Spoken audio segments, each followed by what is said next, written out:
Do not go gray. That's right, you heard me. Do not go gray. I'm gonna attempt to de-influence you from ditching the dye and embracing your gray hair with 5 reasons why gray hair might not be the right choice for you.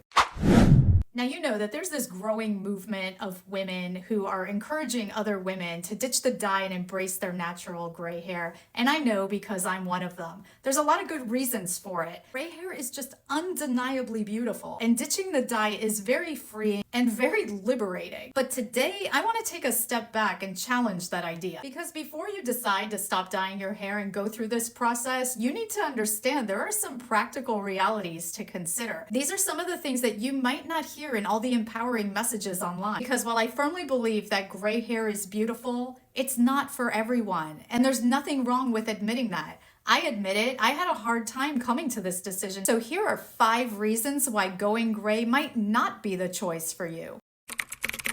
Number 1, it's not as simple as letting your roots show. Growing out your gray hair is a process, and it's a long process, and it's not an easy one. Your level of awkwardness is really going to depend on a few things. How dark is the dye that you're growing out? How long is your hair? Those things are going to impact your journey. How long your journey is, as well as how stark is the contrast going to be. You have to be prepared to be dealing with months, if not years, of awkward regrowth. Mine took 4 years to grow out. That two-tone line, that line of demarcation where your natural gray hair meets the dyed ends of your hair, dealing with that can be super frustrating. Those dyed ends of your hair can turn orange and start to look like a calico cat.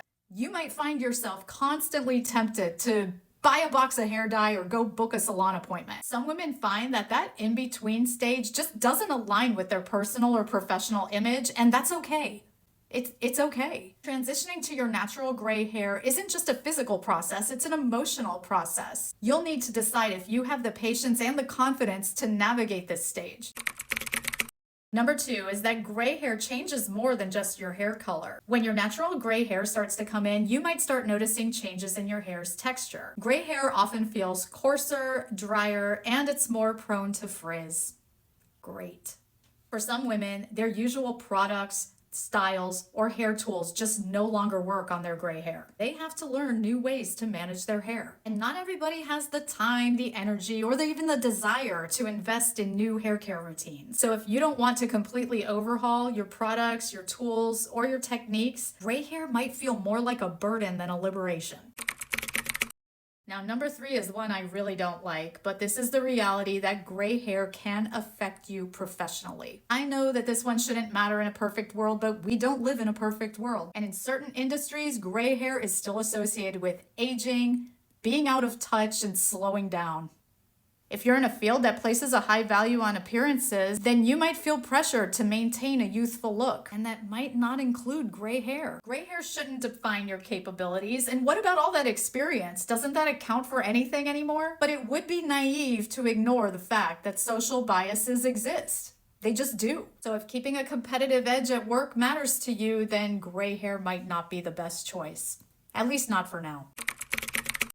Number 4 is that you might not be emotionally ready to go gray. Gray hair is a visible reminder about aging, and for some women, it can bring up a lot of complicated feelings about getting older. If you're already dealing with a lot of other changes going on, embracing your gray hair when you're not ready could actually backfire. This life is your journey, and you don't owe it to anyone, not even yourself, to rush into a change that you're not at peace with. Your hair color is just one way that you express who you are, whether you dye it or you don't. It's no different than makeup or fashion. And number 5 is related, and that's that gray hair is not the only path to authenticity. There's this idea out there that going gray makes you more authentic than somebody who dyes their hair. Is that true? Because authenticity comes in many forms. Maybe your natural hair color, your gray hair, just doesn't reflect that bold, vibrant personality that you have. Maybe you simply enjoy experimenting with hair color. Maybe your hair color is part of your identity, the blonde, the brunette, the redhead. Either way, dyeing your hair doesn't make you any less authentic than if you embraced your natural gray. Being true to yourself just means being true to yourself. And if dyeing your hair makes you true to yourself, then dye it. If going gray makes you true to yourself, then do that. Simple, right? So what's the takeaway here?